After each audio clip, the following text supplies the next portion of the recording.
O avanço do surto de coronavírus, que já matou mais de 100 pessoas e chegou a 17 países, tem despertado uma série de dúvidas desde o que se sabe sobre a real gravidade da situação até o que fazer com a compra pela internet de produtos oriundos da China. As respostas se baseiam em dados oficiais divulgados pelo governo chinês e pela Organização Mundial da Saúde, OMS, informações de profissionais de saúde consultados pela reportagem e estudos publicados por cientistas ao redor do mundo. O novo vírus foi chamado de 2019 CoV, uma sigla em inglês para o ano em que ele surgiu, N, de novo, e CoV, de coronavírus. Inicialmente as doenças são batizadas com códigos, e depois ganham nomes mais populares, como gripe aviária. Os coronavírus, micróbios cuja aparência remete a uma coroa, são uma ampla família de vírus, mas sabia-se que apenas 6 deles infectam humanos. Com o novo descoberto, são 7. Um deles é o causador da síndrome respiratória aguda grave, conhecida pela sigla em inglês SARS, que matou 774 das infectadas em uma epidemia que começou na China em 2002. Há uma memória forte da SARS, e é daí que vem muito medo, mas nós estamos muito mais preparados para lidar com esses tipos de doenças, afirmou Josie Goldin, da Wellcometrust, organização não governamental sediada no Reino Unido. A síndrome respiratória do Oriente Médio, MERS, na sigla em inglês, que matou 858 dos pacientes identificados com a infecção desde 2012, começou a ser transmitida para humanos por dromedários. Toda nova doença dessa magnitude desperta desconfiança da população. Questiona-se se é possível confiar nos dados divulgados oficialmente e se o governo está escondendo algo. E as redes sociais facilitam a disseminação tanto de dúvidas quanto de informações falsas. De fato, na crise atual, o prefeito da cidade chinesa de Wuhan, epicentro do surto, admitiu não ter sido transparente em relação à dimensão e à gravidade da doença quando ela surgiu, em dezembro. Até o momento, foram confirmados casos da doença, menos de 100 deles fora da China, em outros 16 países. Ao menos 132 pessoas morreram, todas em território chinês. Qualquer conclusão agora seria precipitada. O que se sabe é até o momento aponta para uma doença que mata em torno de 3 pessoas a cada 100 infectadas. Mas os números mudam todos os dias, não se tem um retrato completo da situação ao longo de um grande período de tempo e mutações podem ocorrer e tornar a doença mais grave. Para comparação, a chamada gripe sazonal mata 0,1 pessoa a cada 100 infectadas. Outros 2 coronavírus, a SARS matou quase 10 a cada 100 e a MERS, 35 a cada 100. Esses agentes com altíssima virulência usualmente levam a que se tome medidas de restrição de movimentação e isolamento dos doentes, por isso essas doenças ficam contidas, explica Fernando Spilk, presidente da Sociedade Brasileira de Virologia. Ou seja, se os números atuais estiverem corretos, estamos diante de uma gripe muito pior que a chamada sazonal, mas ainda bem mais branda do que vimos com a SARS ou a MERS. Em média, as vítimas tinham 72 anos e morreram depois de 11 dias internadas. A mais nova tinha 36 anos e morreu quase 2 semanas depois de dar entrada no hospital. As 2 mais velhas tinham 89 anos. O que se sabe é que, normalmente, pessoas com saúde já abalada com, por exemplo, problemas respiratórios pré-existentes tendem a ser mais vulneráveis a complicações.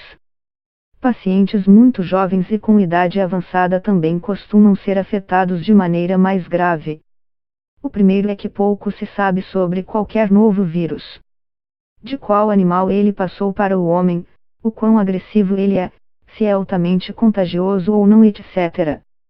O segundo é que grande parte da população ainda não terá imunidade para combater sintomas e evitar a transmissão. Ou seja, praticamente todo mundo que é exposto contrai a doença, mas nem todos os infectados desenvolvem os sintomas.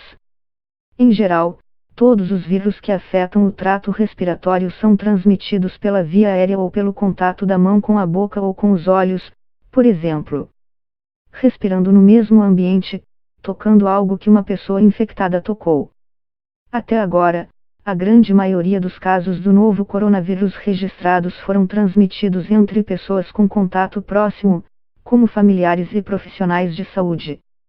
A doença pode ser transmitida antes de aparecerem os sintomas, algo que demora até 2 semanas. Isso, claro, não é incomum em outros vírus, mas preocupa bastante. Em geral, numa doença como esta se utilizam amostras de secreção respiratória levadas ao laboratório. Ali, são utilizadas técnicas de detecção de material genético viral para identificar a presença do agente infeccioso. Depois que a OMS mudou o patamar do risco global ligado ao novo coronavírus, o Ministério da Saúde decidiu os critérios para o monitoramento de possíveis casos. Antes, o governo federal considerava apenas pessoas que haviam passado pela província de Hubei, onde fica Wuhan e que concentra a maioria dos casos na China. O governo federal também anunciou ter elevado a classificação de risco do país do nível 1, de alerta, para o nível 2, de perigo iminente. A escala vai até o nível 3, de emergência de saúde pública, quando são confirmados casos de transmissão no Brasil. 3 casos, até agora, foram tratados como suspeitos pelas autoridades, mas apenas um permanece sob investigação, uma estudante de 22 anos em Belo Horizonte, MG. Outras 2 suspeitas, uma em São Leopoldo, RS, e outra em Curitiba, PR, já foram descartadas. O Centro de Controle e Prevenção de Doenças dos Estados Unidos afirmou que não há, até agora, nada que indique qualquer risco associado à importação de produtos industrializados e ou de origem animal. Em geral, por causa da baixa sobrevivência dos coronavírus em superfícies, há um risco muito baixo de disseminação por meio de produtos ou embalagens enviadas ao longo de dias ou semanas em temperatura ambiente. De todo modo, o órgão disse estar monitorando a situação em constante evolução e que qualquer informação nova sobre o caso será incluída em suas recomendações, disponíveis em inglês neste site. Atualmente, há pesquisadores tentando inventar processos que gerem vacinas em semanas e mesmo que levem a uma vacina universal para todos os tipos de gripe.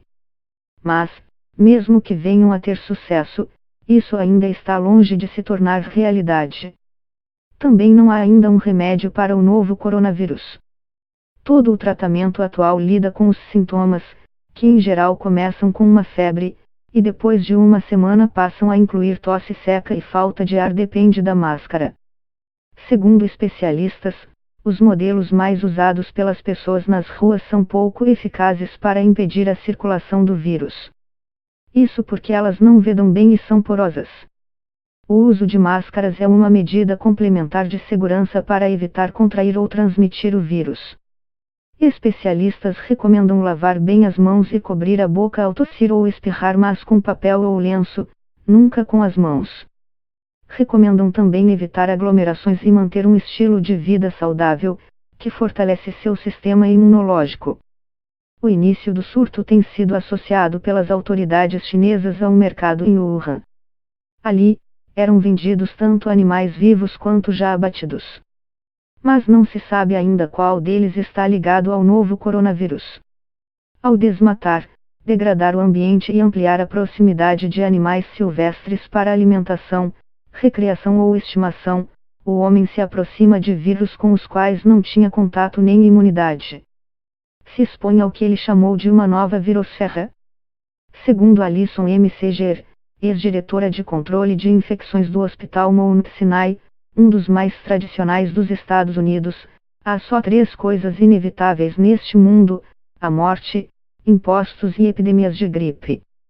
Novos vírus de influenza aparecem todos os anos, porque têm a característica de sofrer mutações muito rápido, e também já vimos que os coronavírus também têm, porque, no intervalo de 16 anos, é o terceiro desta família de vírus que surge. Então, é possível que isso ocorra de novo daqui a 1 ano, 10 anos ou 50 anos, é impossível prever exatamente quando. E não há nenhuma medida que possa eliminar essa possibilidade, afirmou Barbosa, da OPAS e Evisa. Mas é possível identificar qual forma o impacto terá e observar os danos econômicos causados por episódios similares no passado, especialmente o caso da SARS entre 2002 e 2003, que também começou na China. No surto atual, já é possível perceber alguns dos danos econômicos. Restrições para viagens foram adotadas para milhões de pessoas em uma época em que muitas pessoas viajam, o Ano Novo Chinês. O impacto na indústria do turismo é claro, mas ainda não é mensurável. Outros países e empresas também passaram a adotar restrições à China, como a companhia aérea British Airways, que suspendeu todos os voos para o país. Também vai haver um custo financeiro com o tratamento dos doentes, que será pago por planos de saúde, pelo governo, onde há sistema público de saúde, e por pacientes.